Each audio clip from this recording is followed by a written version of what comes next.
창세기 1장에서는 하나님의 창조 역사가, 2장에서는 사람을 지으시는 과정을 중점적으로 우리가 창조 역사를 보았습니다.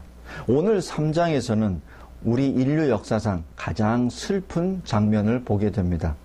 사도 바울은 이 3장을 이렇게 요약하였습니다. 로마서 5장 12절에 이러므로 한 사람으로 말미암아 죄가 세상에 들어오고 죄로 말미암아 사망이 왔나니 이와 같이 모든 사람이 죄를 지었으므로 사망이 모든 사람에게 이르렀느니라. 오늘 본문이야말로 복음을 이해하는데 절대적으로 필요합니다. 왜냐하면 우리 죄에 대하여 먼저 이해하지 않고는 하나님의 은혜를 이해할 수 없기 때문입니다. 성경을 통하여 하나님은 먼저 하나님이 우리를 창조하셨다는 사실을 가르치십니다. 그 이후에 하나님은 죄에 관하여 가르치십니다. 우리가 전도하는 순서도 이와 마찬가지가 되어야 한다고 생각합니다. 전도할 때 창조와 죄에 대한 언급을 하지 않고는 전도를 할 수 없습니다. 창조와 죄에 관하여 알지 못하면 복음을 이해할 수 없기 때문입니다. 하나님이 우리를 지으셨다는 사실, 우리가 하나님께 마땅히 해야 되는 본분이 있다는 사실, 그리고 우리가 하나님 앞에 죄인이라는 사실을 알지 못하면 복음은 우리에게 아무런 의미가 없습니다. 우리가 하나님께 대한 본분을 이해할 때, 우리 죄에 대하여 죄로 말미암아 하나님과의 관계가 단절되었다는 사실을 이해할 때 우리는 복음에 필요하게 되고 복음의 의미가 있게 됩니다. 은혜를 설명하기 전에 반드시 죄에 관하여 설명해야 합니다. 성령의 역사로 인하여 구원을 얻었습니다. 성령의 역사로 사람들은 하나님 앞에 자신이 죄인임을 알게 되었습니다. 그래서 이 죄의 사함이 반드시 필요하다는 것을 깨닫게 된 것이죠. 죄의 사함을 받은 후에야 하나님과 사람과의 단절된 그 관계가 다시 회복되는 것입니다. 오늘 본문, 죄에 관한 내용입니다. 그리고 우리에게 큰 슬픔과 또한 좌절을 주는 내용이기도 합니다. 오늘 세 가지로 보겠습니다. 첫 번째, 1절에서 5절. 죄는 불법입니다. 요한 사도는 요한 1서에서 죄는 불법이라고 정의를 내렸습니다. 요한 1서 3장 4절에 죄를 짓는 자마다 불법을 행하나니 죄는 불법이라. 죄는 하나님께 대한 배반이요, 죄는 불법입니다. 창세기 1장과 2장을 통하여 하나님은 절대 주권의 창조주이심을 우리는 보았습니다. 그런데 3장 1절에 뱀이 등장합니다. 하나님은 절대 주권의 하나님이신데 단지 하나님의 피조물 중에 하나인 뱀이 하나님을 대적하고 있습니다. 죄는 하나님의 선하심을 대적하는 것입니다. 우리의 삶 속에서 악을 일으키는 것은 하나님께 대적하는 것입니다. 피조물인 뱀은 본문에서 유혹하는 자의 수단으로 사용되었습니다. 분명 그 뱀 뒤에는 어떤 악한 세력이 있습니다. 그것이 로마서 16장 20절에 평강의 하나님께서 속히 사단을 너희 발 아래에서 상하게 하시리라.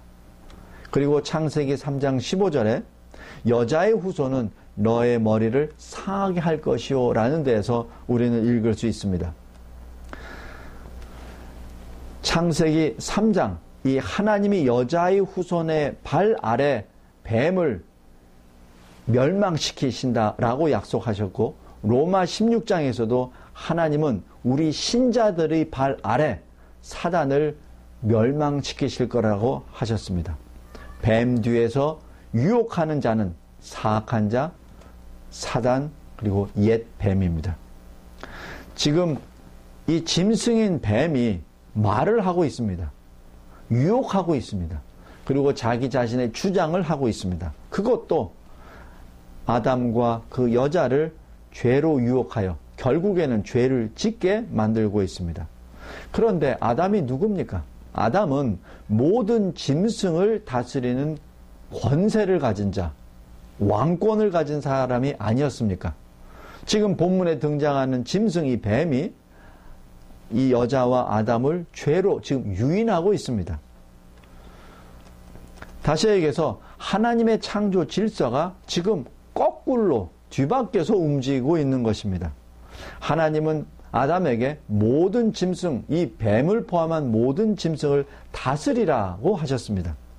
그런데 우리가 하나님을 등지고 경배와 예배를 드리지 않을 때 짐승이 우리에게 다가옵니다.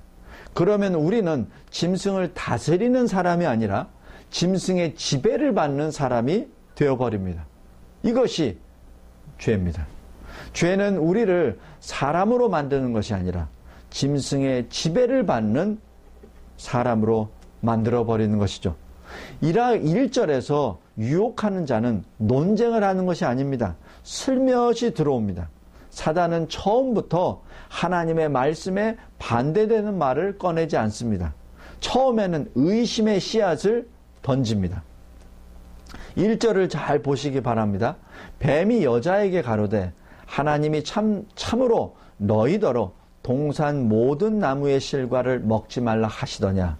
이 질문을 보면 뱀의 이 말의 목적은 하나님이 그렇게 말씀하셨느냐를 확인하기 위한 질문이 아닙니다.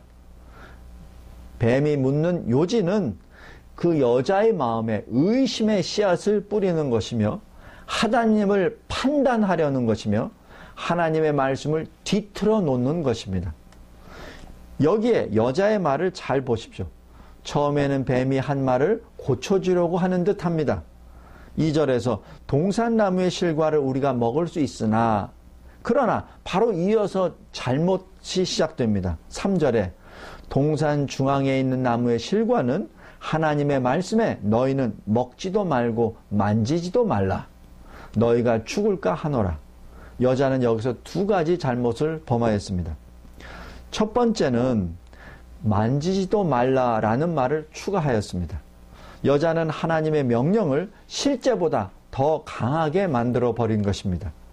하나님 말씀에 추가한다는 것은 하나님의 권위를 훼손하는 행위입니다. 그리고 하나님의 말씀 2장 16절 17절의 말씀에서는 내가 먹는 날에는 정령 죽으리라. 무트 두 번 죽는다는 표현으로 히브리어 말로 강조를 하였습니다. 죽음은 분명한 사실로 언급한 것이죠. 죽음은 죄의 결과입니다. 그런데 지금 이 여자는 정령을 빼버리고 그냥 죽으리라 라고만 하였습니다. 다시 얘기해서 하나님의 말씀을 생략함으로 말미암아 하나님의 권위를 훼손하는 행위를 범하고 말았습니다. 사단이 하나님의 말씀에 도전할 때 이 여자와 아담은 하나님의 언약을 지키는 자로서 하나님의 권위를 지키는 기회가 되었어야 했습니다. 하나님께 대한 충성을 보여야 할 기회가 되었었습니다. 그러나 하나님께 반역을 하고 말았습니다. 지금 사단은 하나님이 심판하신다는 말씀을 정면으로 부인하고 있습니다. 5절에서 사단은 사람이 범할 수 있는 최악의 죄를 소개해 주었습니다. 하나님의 말씀을 여자에게 이렇게 해석해 준 것이죠. 너희가 그것을 먹는 날에는 너희 눈이 밝아 하나님과 같이 되어 라고 되어 있습니다. 뱀의 이러한 말은 인생을 송두리째 변화시키는 거대한 거짓말입니다. 사단은 여자에게 하나님처럼 되고 싶으면 하나님의 말씀을 어겨라 라고 전한 겁니다. 그러므로 말미암아 인류의 가장 슬픈 역사가 기록되는 것입니다. 여기에서 원죄의 특성을 봅니다. 원죄, 이 아담과 여자가 범한 이 죄는 하나님을 거부한 죄, 하나님의 말씀, 명령을 거부한 죄입니다. 하나님의 말씀에 순종하는 길이야말로 참 행복과 참 만족의 길인데 그 길을 막아버린 것입니다. 이것이 사단의 전략입니다. 사단은 항상 이렇게 거짓말을 합니다.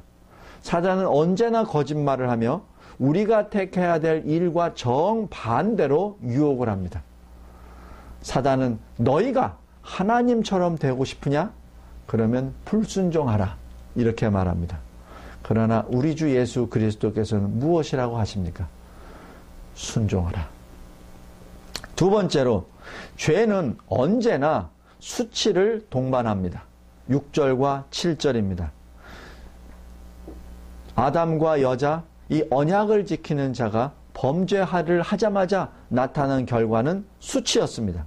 6절에 여자가 그 실과를 따먹고 자기와 함께한 남편에게도 주매 그도 먹은지라. 이에 그들의 눈이 밝아 자기들의 몸이 벗어준 줄을 알고 무화과 나무 잎을 엮어 치마를 엮었더라. 여자가 보고 따먹고 또 남편에게 주었고 남편은 이에 먹고 두 사람의 눈이 밝아져 버렸습니다. 사람이 범죄한 이후에 가장 먼저 체험한 것은 수치심이었습니다. 범죄한 이후 어떠한 만족도 행복도 하나님처럼 되는 것도 없었습니다. 오직 수치만 남았습니다. 그래서 아담과 여자에게는 그 수치를 덮을 만한 덮개가 필요하였습니다. 무엇으로 만들었습니까? 무화과 나무 잎입니다. 제대로 수치를 가릴 수도 없으며 오래 가릴 수도 없었던 것입니다. 하나님의 말씀은 선한 것이라는 사실이 즉각 나타난 것이죠. 단지 아담과 여자가 그 사실을 믿지 않았으며 순종하지 않았기 때문입니다. 하나님의 말씀은 참이요 사단의 말은 거짓이라는 사실이 지금 바로 드러난 것입니다. 그런데 문제는 아담과 이 여자가 범한 죄로 말미암아 발생된 결과로부터 벗어날 방도가 없다는 것입니다. 사단은 아담과 여자에게 하나님의 말씀에 불순종하였을 때 자유와 행복이 있을 것이라고 말하였습니다. 그러나 불순종의 결과는 정반대였습니다. 하나님의 이 사단의 거짓말로 우리는 하나님의 진노로 하나님의 심판으로 내던져지고 말하게 된 것입니다. 그러나 우리 구주 예수 그리스도께서는 무엇라고 말씀하셨습니까? 내 말을 받아 먹으라. 그리고 하나님과의 관계를 회복하라. 이 얼마나 놀라운 하나님의 크신 은혜입니까? 무덤에서부터 영광으로 옮겨가는 길입니다. 마지막 세 번째로 죄는 관계를 깨뜨려 버립니다. 8절에서 13절까지입니다. 죄로 인하여 하나님과 사람의 관계, 사람과 사람과의 관계가 끊어지고 말았습니다. 8절에서 하나님과의 관계가 끊어지고 오히려 하나님을 대적하는 관계로 악화되어 버렸습니다. 사람은 죄로 인하여 하나님의 얼굴을 피하고 숨고야 말았습니다. 그리고 9절에서는 하나님은 아담을 부르셨습니다. 내가 어디 있느냐? 이 부르심은 하나님의 은혜를 나타내고 있는 것입니다. 하나님은 아담이 범한 죄의 심각성을 아시면서 아담을 부르신 것이죠. 이 부르시는 것은 이 죄를 지은 피조물 아담을 구원해내시기 위하여 부르신 것입니다. 10절에서 하나님의 질문에 대하여 아담이 답변합니다. 아담은 내가 동산에서 하나님의 소리를 듣고 내가 벗었으므로 두려워하여 숨었나이다 라고 대답하였습니다. 이 두렵다는 말이 처음으로 성경에 기록됩니다. 죄의 결과가 무엇입니까? 수치 그리고 두려움입니다. 11절에서 13절까지 이 범죄한 것에 대한 책임 회피를 또한 봅니다. 먼저 하나님이 언약의 대표인 아담에게 질문하셨습니다. 누가 너희의 벗었음을 내게 고하였느냐? 내가 너더러 먹지 말라 명한 그 나무 실과를 먹었느냐라고 질문하십니다. 이에 아담은 어떻게 대답합니까? 하나님이 주셔서 나와 함께 하신 여자, 그 여자가 그 나무 실과를 내게 주심으로 내가 먹었나이다 라고 합니다. 그래서 아담은 범죄의 원인을 여자에게, 그것도 하나님이 자신에게 보내준 여자로 돌려버렸습니다. 이는 아담은 스스로 자기에겐 죄가 없고 그 여자에게 죄가 있으며 궁극적으로는 그 여자를 자신에게 인도한 하나님께 있다는 그러한 말이 되어버립니다. 그러자 하나님은 여자에게 이르셨습니다. 내가 어찌하여 이렇게 하였느냐. 이에 여자는 뱀이 나를 꿰므로 내가 먹었나이다. 이렇게 말합니다. 뱀이 그 여자가 범한 죄의 원인이었습니다. 그런데 그 뱀은 하나님이 만드시지 않았습니까? 그러므로 근본적인 범죄의 원인은 하나님이 아닙니까? 라고 항변한 것이죠. 계속해서 책임 회피를 하고 있는 것입니다. 성도 여러분, 죄는 불법이요. 죄는 하나님께 대한 반역이요. 죄는 수치심을 불러오며 죄는 하나님과의 관계 또 사랑과의 관계를 깨뜨려 버렸습니다. 문제는 우리를 창조하신 하나님과의 관계 그리고 그 단절된 관계를 회복할 수 있는 방법이 우리에게는 없다는 사실입니다. 그래서 하나님과의 관계를 회복하는 데 있어서 하나님 아버지 독생자 예수 그리스도의 보혈이 반드시 절대적으로 필요한 것입니다. 예수님이 그래서 말씀하십니다. 내가 그 길이요, 내가 그 진리요, 내가 그 구원이요, 내가 그 생명이라. 나로 맘지 않고는 아버지께로 올 자가 없느니라. 이 창세기 3장을 통하여 우리가 죄인되며 우리가 스스로 이 죄 문제를 해결할 수 없으며 이 죄 문제를 해결하기 위한 유일한 길은 예수 그리스도임을 믿으시기 바랍니다. 기도하겠습니다.